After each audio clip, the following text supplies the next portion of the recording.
The alarm bells echoed through the massive halls of the Galactic Council station.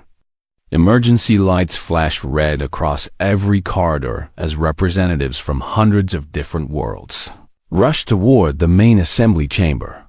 Some walked on two legs, others slithered or floated. A few rolled along the floor on wheels of bone. But despite their many differences, they all shared the same expression of pure terror. Ambassador Zephyrian of the Altarian Collective was the first to reach the podium. His blue skin had turned almost white with fear, and his forearm shook as he activated the holographic display. The image that appeared above the chamber made every creature in the room go silent. It was a fleet unlike anything seen in thousands of years. The ships were not made of metal or crystal like normal spacecraft. Instead, they were alive. Each vessel looked like a massive sea creature from some nightmare ocean. They were the size of small moons, with tentacles that stretched for miles and mouths that could swallow entire cities. Organic weapons grew from their sides like tumors, pulsing with dark energy. "The Devourer fleet has returned," Zephyrian said, his voice barely a whisper. "After 10,000 years of silence, they have come back." The chamber erupted in panic. Representatives screamed in their native languages. Some fainted. Others tried to run for the exits. The Crystalline Dominion's counselor, a being made of living diamond, began to crack under stress. Even the mighty war chiefs of the Orcanian Empire, known for their bravery in battle, cowered behind their stone tables. Everyone knew the stories. The Devourers were older than recorded history. They traveled through the dark spaces between galaxies, consuming everything in their path. Planets, stars, entire solar systems. Nothing could satisfy their hunger. The previous galactic civilization had been wiped out completely when the Devourers last visited. Only scattered ruins and ancient warnings remained from those times. "How many ships?" asked General Krex of the Reptilian Federation, his scales rattling with fear. "Our deep space sensors count at least 50,000 vessels," Zephyrian replied. "But they keep coming through the dark space portal. The actual number could be millions." The chamber fell silent again. 50,000 moon-sized bioships was already far beyond anything the current Galactic Council could fight. Millions would mean the end of all life in the galaxy. "Where are they heading?" whispered Counselor Vex, the crystalline being whose cracks were spreading wider. Zephyrian hesitated. His hands moved over the controls, zooming the display to show the fleet's trajectory. A bright line appeared, pointing directly toward one particular star system. The system was small, unimportant by galactic standards. It had only one inhabited world, populated by a primitive species that had barely learned to leave their home planet. "Sol system," Zephyrian announced. "They're heading straight for Earth." Some representatives looked confused. Earth was not a major world. The humans living there were newcomers to space travel. They had only recently developed nuclear weapons and basic chemical rockets. Most galactic civilizations had stopped paying attention to human progress years ago, dismissing them as another primitive species that would take thousands of years to become relevant. Why would the Devourers target such an unimportant world? Ask Commander Ulix of the Floating Cities. "It doesn't matter why," General Krex snapped. "What matters is that they're heading there first. We all know how the Devourers operate. They don't stop with one world. They consume everything in the system, then move on to the next. And the next. They won't stop until the entire galaxy is dead." The panic started again, but this time it was mixed with desperate planning. Representatives began shouting suggestions over each other. Some wanted to evacuate the human population before the Devourers arrived. Others suggested abandoning the Sol system entirely and focusing on defending more important worlds. A few even proposed surrendering immediately, hoping the Devourers might show mercy. "We have to save as many humans as possible," declared Ambassador Milena of the Peaceful Worlds Alliance. It's our duty as advanced civilizations to protect primitive species. Save them how?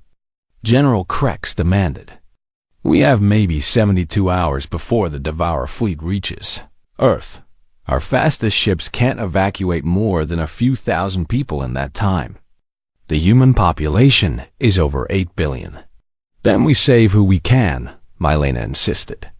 Scientists, artists, genetic samples. Enough to preserve their species for the future. The debate continued for hours. Plans were made and discarded. Evacuation ships were prepared. The Council's small military force was positioned at what they hoped would be safe distances, ready to document the destruction for historical records. No one seriously considered the possibility of fighting the Devourers. That was suicide. As the emergency session finally ended, Zephyrian remained at the podium, staring at the holographic display. The Devourer fleet was moving faster now, accelerating as it entered the outer edges of the Sol system. In just over 2 days, they would reach Earth. He activated his personal communicator and sent a message to the human governments on Earth. It was a simple warning, translated into all major human languages. The message explained what was coming and offered to evacuate as many people as possible. Zephyrian expected panic, desperate pleas for help. Or maybe just silence as the humans realized their doom. The response he received was not what he expected. "Thank you for the warning," came the reply from someone called Admiral Chun of something called Earth Solar Defense Force. The title confused Zephyrian. Humans didn't have a solar defense force as far as he knew. "We appreciate your offer of evacuation assistance, but we must decline. Earth will handle this situation." Zephyrian read the message 3 times, certain there had been a translation error. Humans couldn't possibly think they could fight the Devourers. It was impossible. The most advanced civilizations in the galaxy had never even tried to fight them. They just ran and hoped the Devourers would eventually leave. He sent another message, explaining more clearly what the Devourers were capable of. He attached historical records, images of destroyed worlds, casualty reports from the last Devourer invasion. He made it very clear that this was not a fight anyone could win. The human response was even shorter this time. "Understood. We'll handle it." Zephyrian stared at his communicator screen for a long moment. Then he activated the Council's emergency broadcast system. Every representative across the galaxy would need to know about this. The humans were refusing evacuation. They were going to try to fight Dodd as word spread through the galactic community. The reaction was universal disbelief.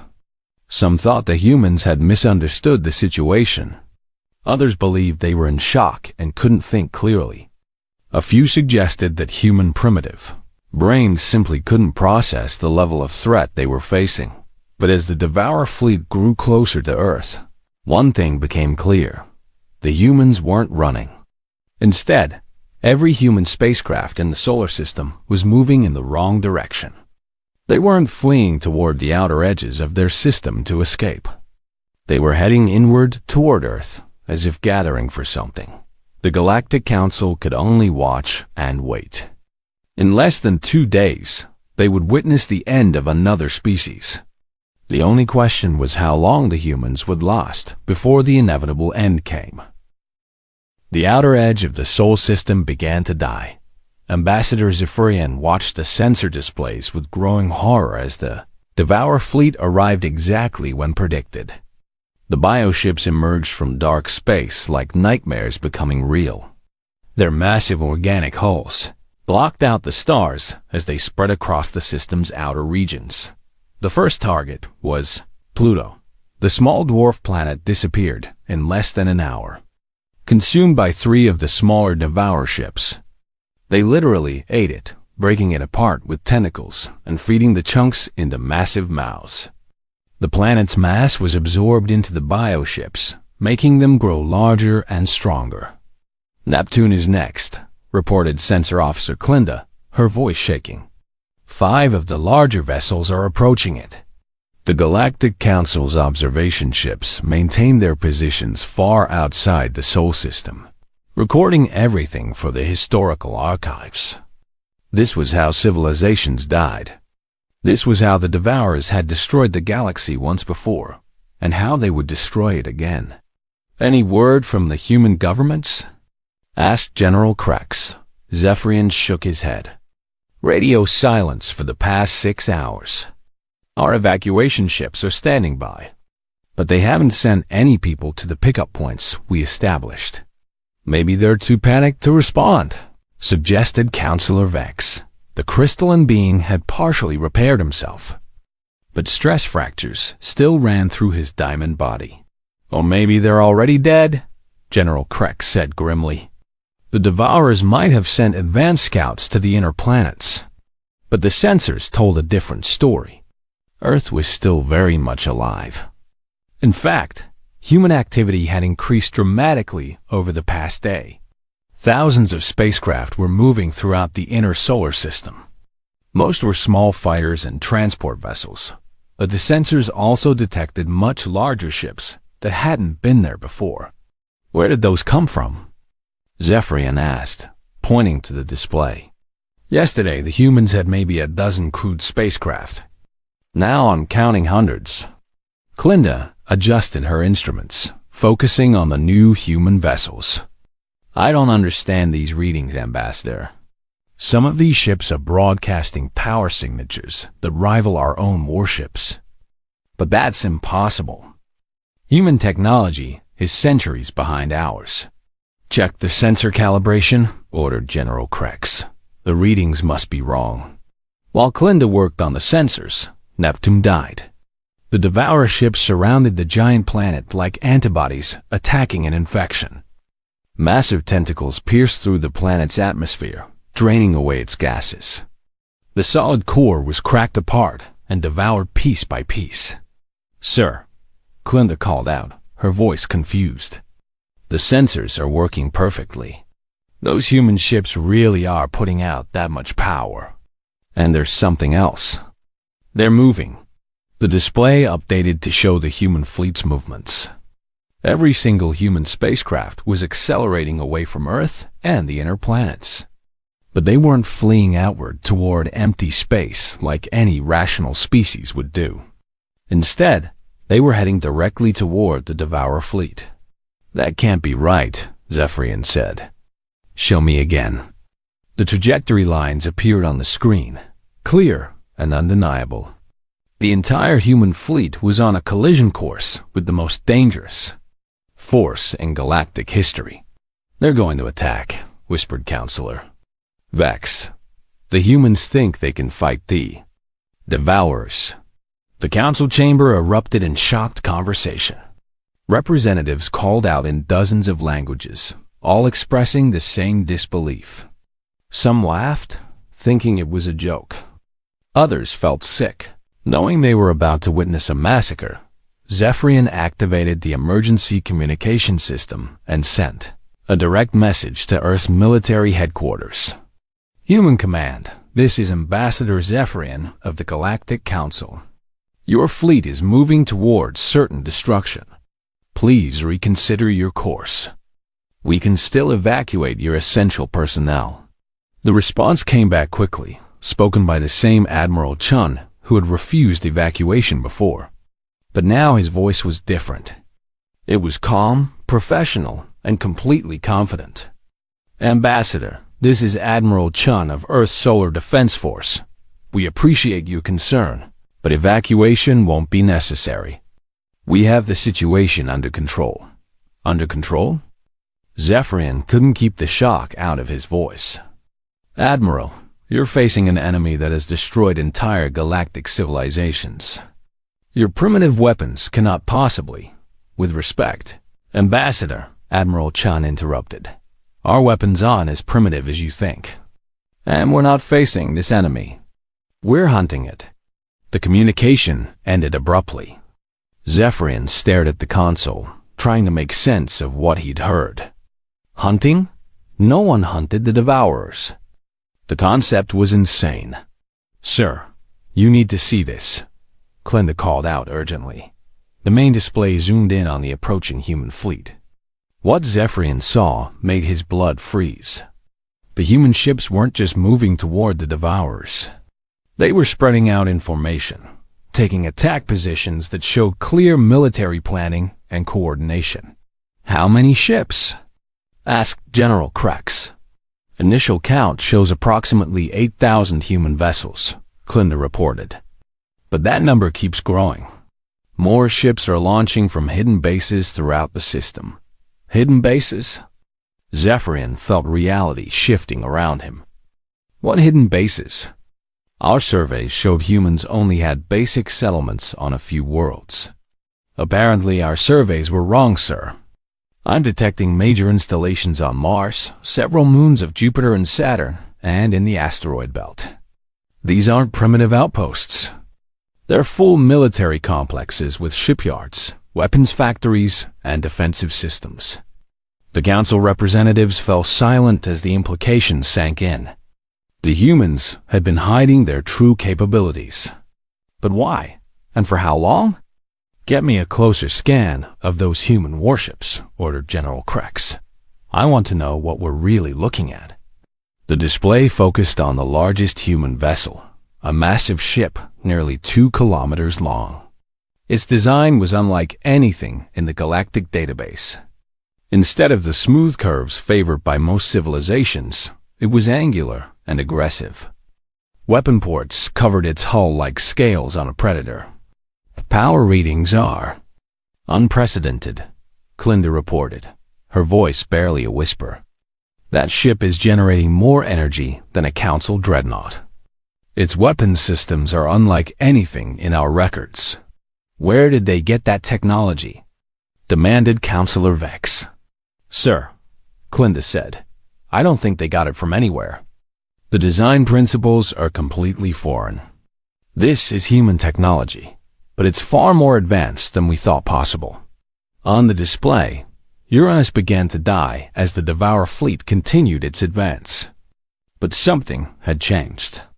The bioships that had been moving in a steady consuming pattern suddenly slowed their advance.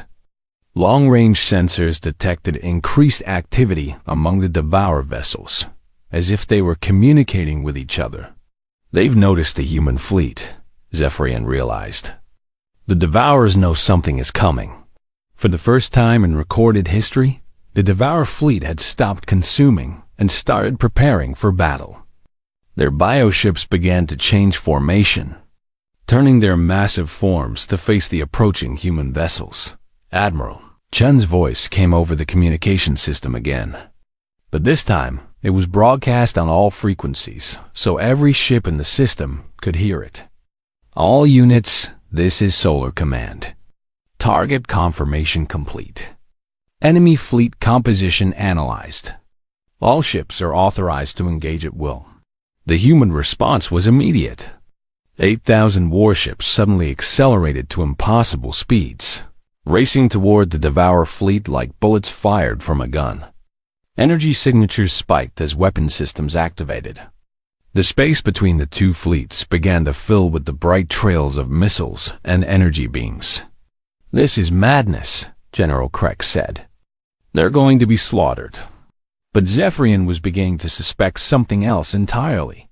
The way the humans moved, the confidence in their communications, the hidden bases and advanced technology. None of it fit with the primitive species they thought they knew. "Clinda," he said slowly, "how long have the humans had faster-than-light travel?" "According to our records, they achieved their first FTL flight about 50 years ago. Very crude technology, barely faster than our emergency shuttles." "And when was our last detailed survey of human space?" Clinda checked her database. 47 years ago, sir. We've been monitoring their radio signals since then, but no direct observation." Zephyrian felt a chill run down his spine. 47 years. In galactic terms, that was barely a moment. But for a rapidly developing species like humanity, it could be enough time for incredible changes. Pull up the historical records, he ordered. I want to know everything we have about human behavior patterns, their psychology, their evolutionary background. As the first human weapons struck the outer edge of the Devourer fleet, Zephyrian began to read the old reports about humanity. What he found made him realize that the Galactic Council had made a terrible mistake. They had assumed humans were just another primitive species waiting to join galactic civilization. But the old reports painted a very different picture. Humans were persistence hunters, apex predators, a species that had climbed to the top of their world's food chain not through strength or speed, but through intelligence, cooperation, an absolute refusal to give up. The first Devourer bioship exploded in a burst of organic matter and dark energy. Then a second. Then a third. Impossible, whispered Counselor Vex. Nothing can. The Ambassador Zephyrian watched in complete disbelief as the human fleet did something that broke every rule of civilized space warfare. The human ships didn't maintain safe distances like proper military vessels.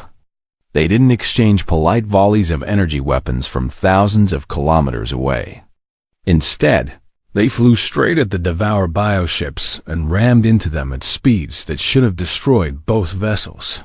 But somehow, the human ships survived the impacts while the Devourers didn't. How are they still intact? Demanded General Krax, pointing at the display showing a human destroyer that had just punched through the hull of a bioship 10 times its size. Those collision forces should have turned that ship into metal paste. Sensor Officer Clinda worked frantically at her controls, trying to understand what they were seeing. The human ships appear to have some kind of reinforced bow section designed specifically for ramming attacks. But that's not the strangest part. She highlighted several smaller signals on the screen. After impact, the human crews are abandoning their ships.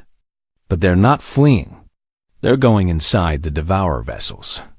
Counselor Vex, already cracked from stress, began to fracture further.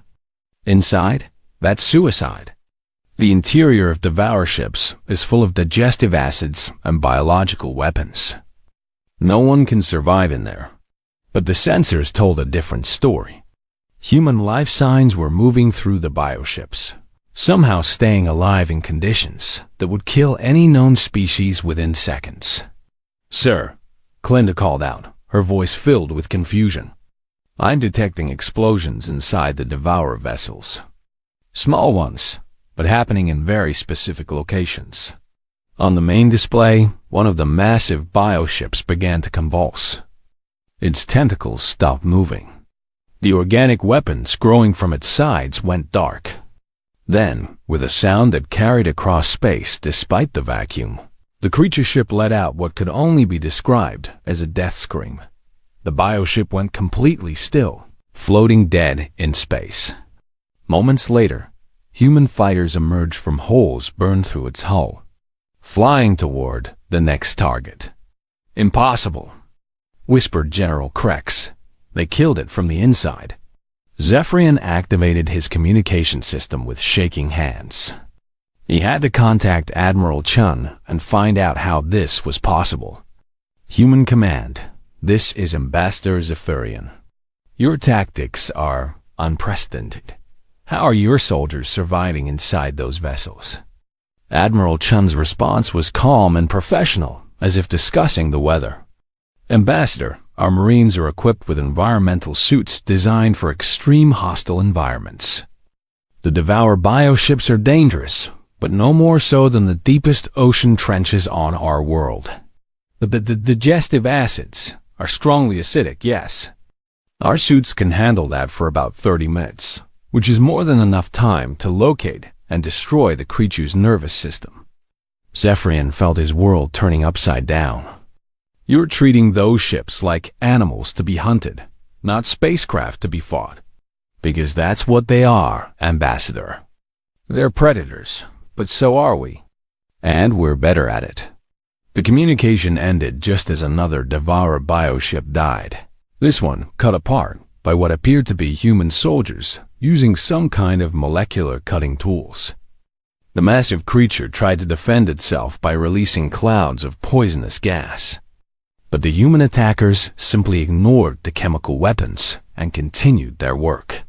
"This can't be happening," muttered Counselor Vex. "The Devourers are the ultimate apex predators. They've consumed entire galaxies." "Maybe they were apex predators in their old hunting grounds," said General Krex slowly. "But they've never encountered humans before." More explosions lit up space as human tactics proved devastatingly effective. The humans didn't fight like any civilization the Council had ever seen. They used weapons that seemed designed to cause pain rather than just destruction. They targeted the bioship's sensory organs, nervous systems, and what appeared to be emotional centers. The Devourer fleet, which had advanced steadily for the past day, suddenly stopped moving forward.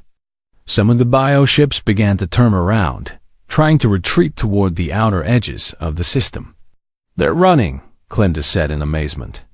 "The Devourers are actually retreating." But the human fleet wasn't letting them escape.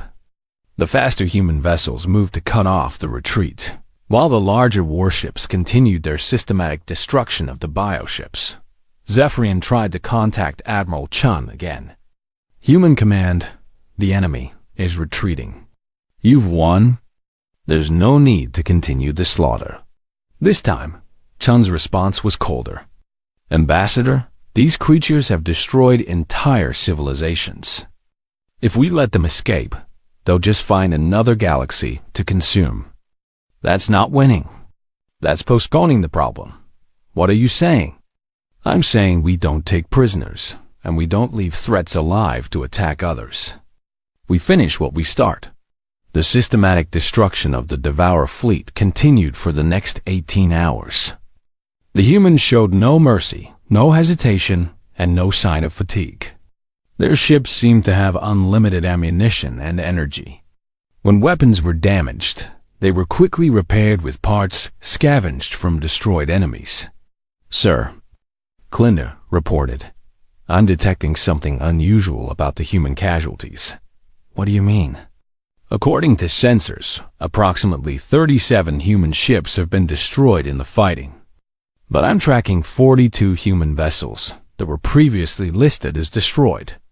They appear to have been rebuilt using Devourer biotechnology." Zephyrian stared at the display. Sure enough, some of the human ships now had organic components grafted onto their metal hulls.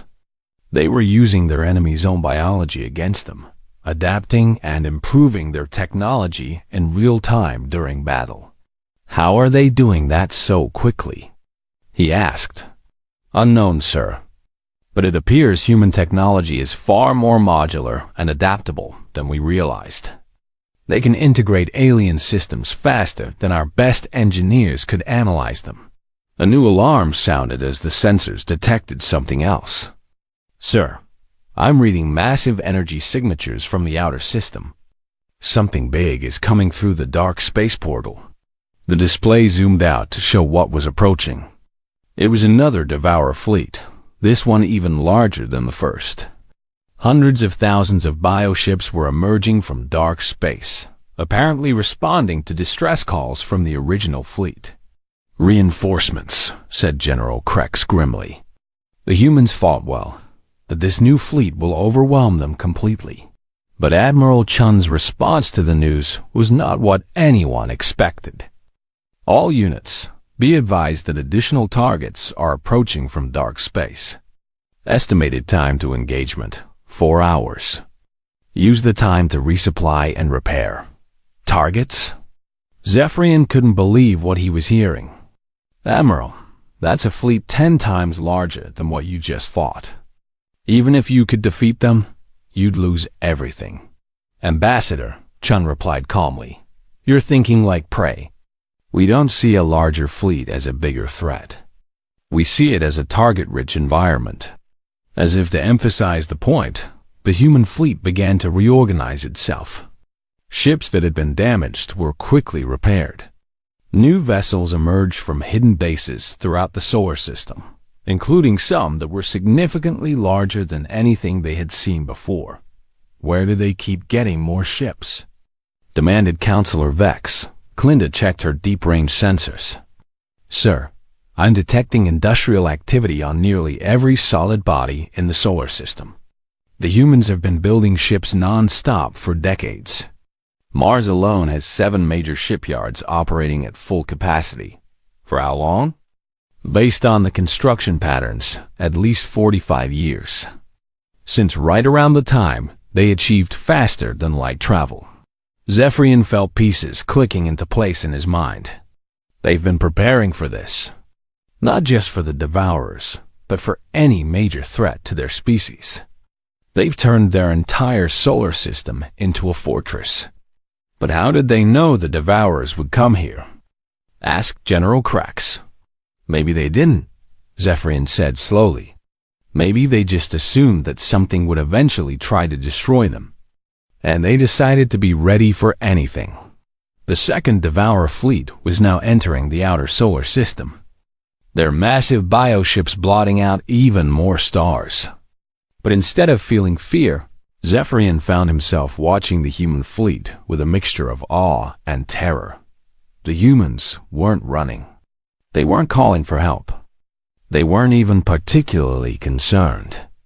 They were just calmly preparing to do to this larger fleet exactly what they had done to the first one.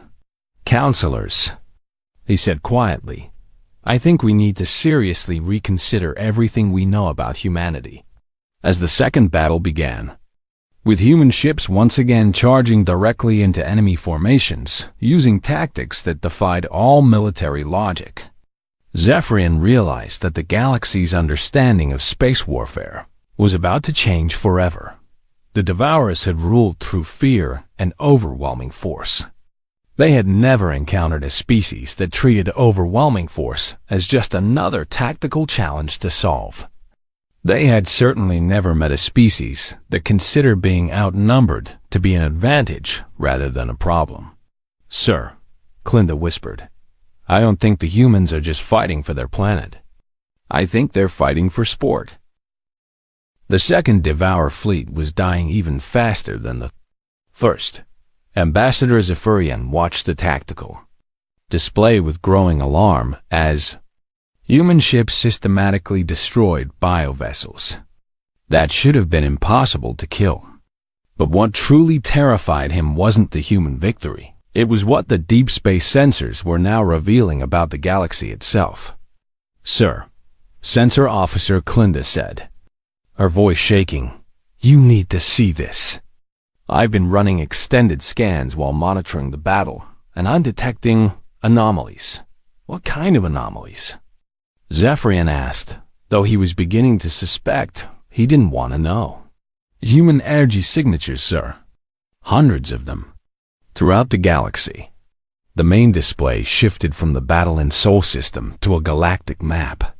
Tiny red dots began appearing across the spiral arms, each one representing a human presence. As more data came in, more dots appeared. Then more. Then, thousands more. General Krax stepped closer to the display, his reptilian features twisted in disbelief. That can't be right. Humans only achieved interstellar flight 50 years ago. They couldn't possibly have spread this far. Check the data again, ordered Counselor Vex. His crystalline body now completely covered in stress fractures. Clinda worked at her controls for several minutes, running verification protocols and cross-referencing with historical surveys. The data is accurate, sir. Human settlements exist in every major star system, within 500 light-years of Earth.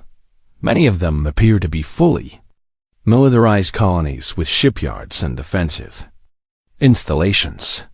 But we would have detected them, Zephyrian protested. Our survey ships monitor all inhabited systems. Actually, sir, Clinda said quietly, looking at our survey logs, we have detected them. We just classified them as minor indigenous settlements or primitive mining operations and ignored them. The terrible truth began to sink in. For decades, The Galactic Council had been dismissing human colonies as unimportant local populations. They had seen what they expected to see: primitive settlements that would take centuries to become relevant. They had never looked closely enough to realize these settlements were actually advanced military outposts. "Show me the closest human colony to Council space," Zephyrian demanded.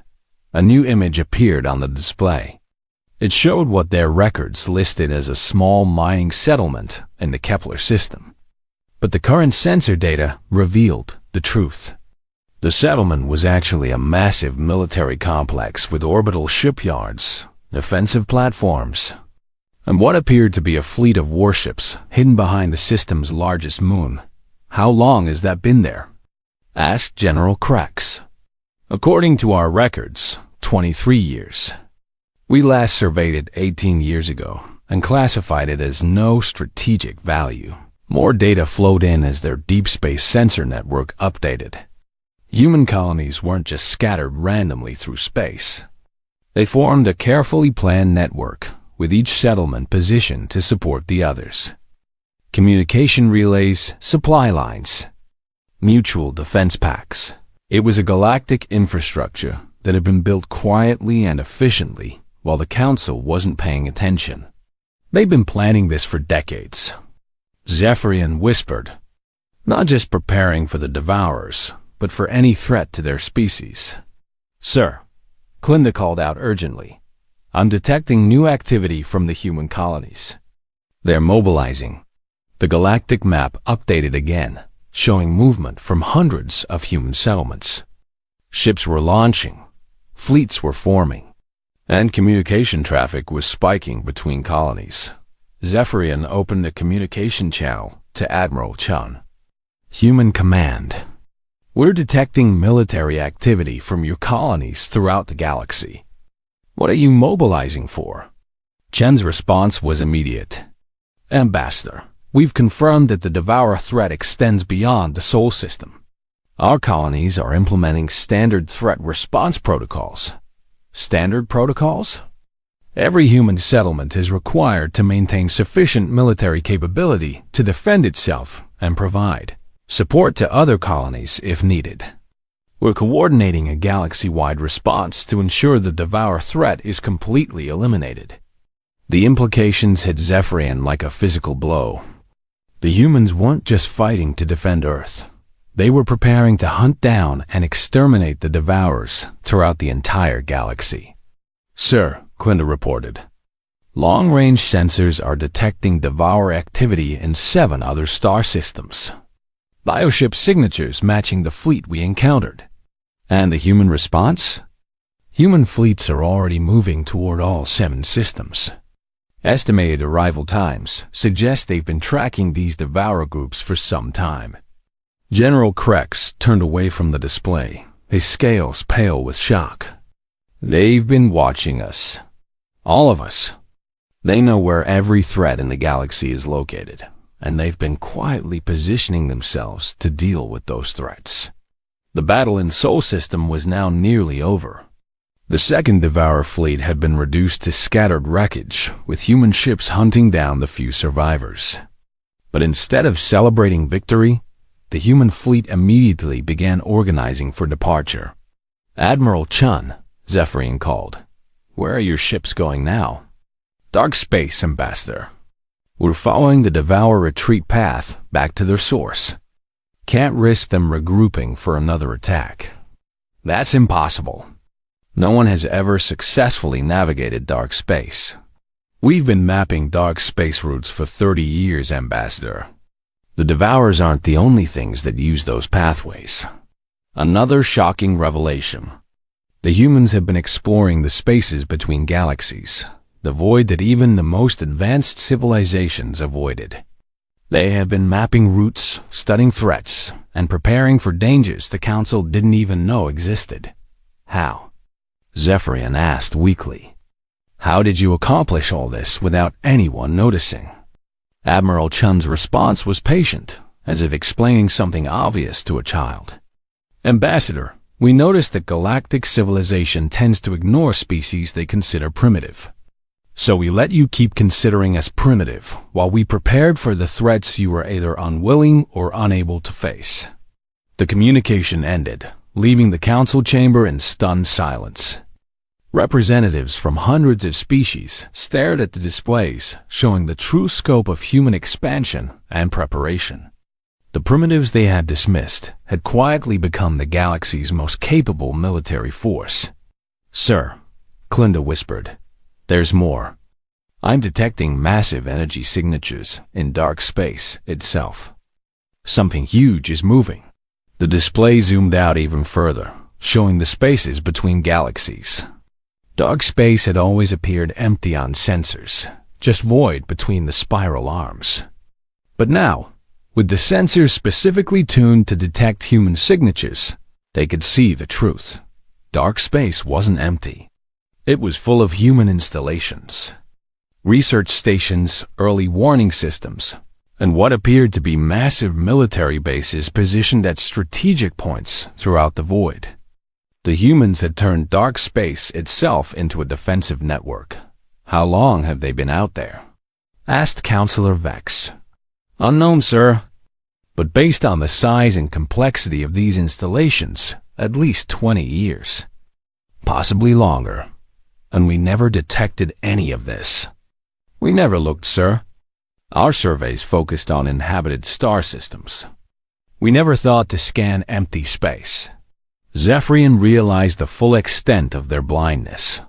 While the Galactic Council had been focused on politics and trade between established civilizations, humanity had been quietly exploring every corner of the galaxy. They had found threats the Council didn't know existed, and built defenses against dangers they couldn't imagine. "Sir," Clinda said, her voice barely audible, "I'm receiving reports from our monitoring stations throughout the galaxy. Human fleets are engaging Devour forces in 17 different systems simultaneously." The reports that followed painted a picture of coordinated military action on a scale the galaxy had never seen. Human forces weren't just responding to threats. They were systematically hunting down and destroying every Devour presence they could find in the Vega system. A human fleet had arrived before the Devourers could consume the local planet, driving them off with minimal losses. In the Arcturus sector, human forces had cornered a Devourer scouting group and wiped them out completely. Near the galactic core, human ships were pursuing fleeing biovessels into dark space, ensuring none escaped to threaten other worlds. "They're not just fighting," Zephyrian realized. "They're exterminating. They're making sure this threat can never return." "Sir," Clinda reported, "Admiral Chun is requesting communication. Put him through." Chen's voice filled the chamber, calm and professional as always. "Ambassador, I wanted to inform the Council that the immediate Devourer threat has been neutralized. Our forces are now conducting mop-up operations to ensure no survivors remain." "Admiral," Zephyrian said slowly, "we need to discuss the situation." "There are many questions." "Of course, Ambassador. I'll be happy to meet with Council representatives once our current operations are complete. I should mention that we've also identified and begun eliminating several other galactic threats that you may not be aware of." "Other threats?" "The Void Seekers in the Outer Rim, the plague ships near the galactic core, and what appears to be a dormant Devourer hive in the Magellanic Clouds. Nothing you need to worry about. We'll handle it." The communication ended, leaving the Council in stunned silence. Humanity hadn't just prepared to defend themselves from one threat. 3 weeks after the last Devourer bioship had been destroyed, the Galactic Council convened for what many believed would be the most important session in galactic history. The chamber looked the same as always, with representatives from hundreds of species gathered in their assigned seats. But everything else had changed. The balance of power that had existed for thousands of years was gone, replaced by a new reality that no one was quite sure how to handle. Ambassador Zephyrian stood at the central podium. But for the first time in his career, he wasn't the most important person in the room. That honor belonged to Admiral Chun of Earth's Solar Defense Force, who sat calmly at what had once been the Observers section, reserved for primitive species. "The Council recognizes Admiral Chun," Zephyrian announced, his voice carrying none of its usual authority. Chun stood and walked to the podium with the easy confidence of someone who held all the cards. He was surprisingly ordinary-looking, average height, middle-aged, with the kind of face you might see anywhere in human space. But everyone in the chamber knew they were looking at the representative of the galaxy's new apex predators. "Thank you, Ambassador," Chun said politely. "I wanted to address some of the concerns that have been raised about recent events." Recent events. That was one way to describe the complete extermination of the galaxy's most feared enemy, and the revelation that humanity had been secretly preparing for galactic domination for decades. First, Chun continued, "I want to assure the Council that Earth has no interest in conquering or controlling other species. We're not empire builders. We're problem solvers." General Krex, his reptilian features tense with barely controlled fear, spoke from his seat. "Admiral, your forces have eliminated 17 different threats across the galaxy in the past 3 weeks. Some of those threats were unknown to us, but others were issues the Council was handling through diplomatic channels." Chun nodded. "I assume you're referring to the Pirate Confederacy in the Outer Rim and the slaver cartels near the galactic core. Those were complex political situations that required careful negotiation." Krex insisted. "You simply destroyed them because negotiation wasn't working," Chun replied calmly. "The Pirate Confederacy had been raiding shipping lanes for 70 years while the Confederate Confederacy had been raiding shipping lanes for 70 years while the Pirate Confederacy Council held meetings about possible responses. The slaver cartels had enslaved millions of beings while you debated the proper diplomatic protocols. These weren't political problems. They were threats that needed to be eliminated." Councillor Vex, his crystalline body still cracked from stress, spoke up. "But who gave you the authority to make those decisions?" "The Council exists to maintain galactic order through cooperation and consensus." "And how well was that working?" Chun asked. "The Devourers were approaching Earth for weeks before the Council even managed to agree on an evacuation plan. If humanity had followed Council protocols, my entire species would be extinct right now." The chamber fell silent. No one could argue at that point. "Admiral," said Ambassador Mylena of the Peaceful Worlds Alliance, "we understand that humanity feels the need for self-defense. But your actions suggest something far beyond simple defense. You've built a military infrastructure that spans the entire galaxy." "Yes," Chun agreed. "We have. Why?" Mylena pressed. "What are your intentions?" Chun activated a holographic display that showed the current state of the galaxy. Human settlements were marked in blue, forming a network that connected every major star system. Council worlds were marked in green, scattered throughout human space like islands in an ocean. "Our intentions," Chun said, "are to ensure that threats like the Devourers can never again come close to destroying galactic civilization. We've spent 50 years identifying every possible danger, from ancient sleeper fleets to dimensional parasites to things you don't have names for yet." The display updated to show threat assessments throughout the galaxy.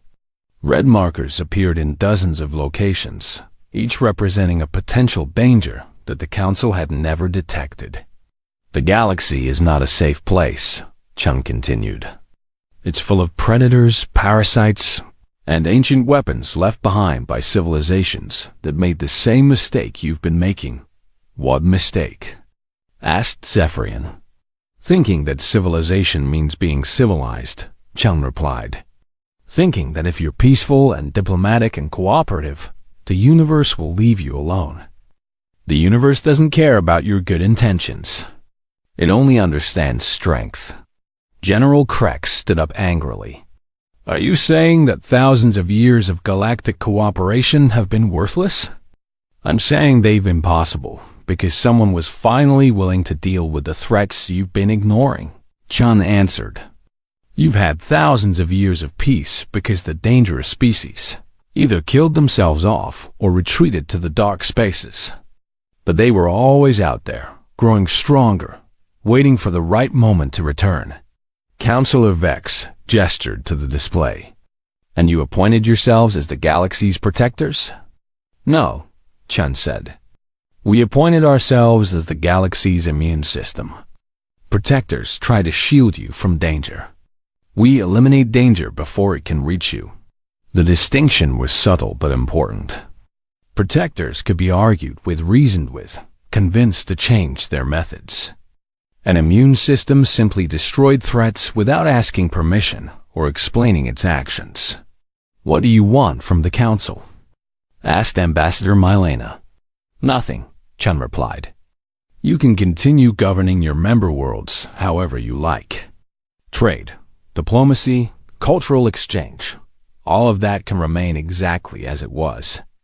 We have no interest in interfering with internal galactic politics. Then, what's changed? Demanded General Krex. Chum smiled for the first time since entering the chamber. It wasn't a pleasant expression. What's changed is that you now live under our protection, whether you want it or not. Any major threat to galactic civilization will be dealt with by human forces using human methods. You don't get to vote on it, negotiate with it, or delay it with committee meetings. The implications sank in slowly. The Galactic Council could continue to exist, but only because humanity allowed it. They could make decisions, but only about matters humanity considered unimportant. The moment a real threat appeared, human forces would take control. And if we refuse this arrangement? Asked Counselor Vex. Chun's expression didn't change. Then you'll discover why every threat in the galaxy fears us more than they fear you.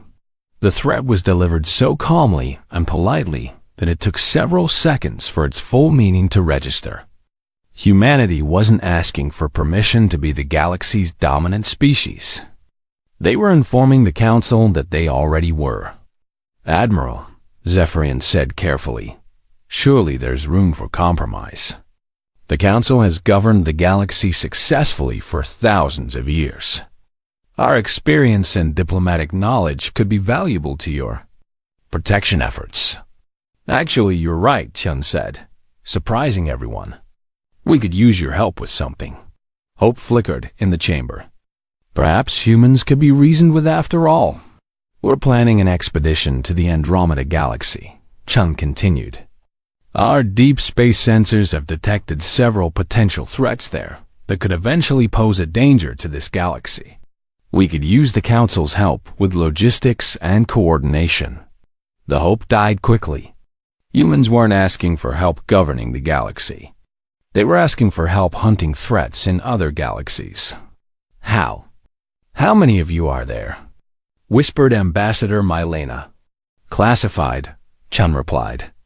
But enough to handle any conceivable threat. And your technology? Also classified. But you've seen it in action. Sensor Officer Clinda, who had been monitoring the conversation from her station, raised a trembling hand. Admiral, if I may ask, how long have you been planning this? Chun considered the question for a moment. Since our first contact with galactic civilization, we realized immediately that the Council's approach to threats was inadequate. Too slow, too cautious, too willing to compromise with things that should be destroyed. We decided to develop our own approach. And if we hadn't discovered your capabilities during the Devourer crisis? Asked Zephyrian. You would have continued living in a safe galaxy without knowing why it was safe, Chun answered. We prefer working in the background. Direct intervention is messy and causes political complications. Like this meeting, General Krex said grimly. Exactly. But the Devourer threat was too large to handle quietly, so here we are. Chun activated another display, This one showing human exploration vessels disappearing into dark space. Our ships are currently pursuing the remaining Devourer forces to their home galaxy. We expect to eliminate the threat completely within 6 months. Their home galaxy? Counselor Vex's voice cracked with shock. You're following them home? Of course. You don't solve a pest problem by just killing the ones in your house. You have to eliminate the nest. The casual way, Chun. Discuss the extermination of an entire species in another galaxy made it clear that humanity's definition of necessary action was very different from the Council's.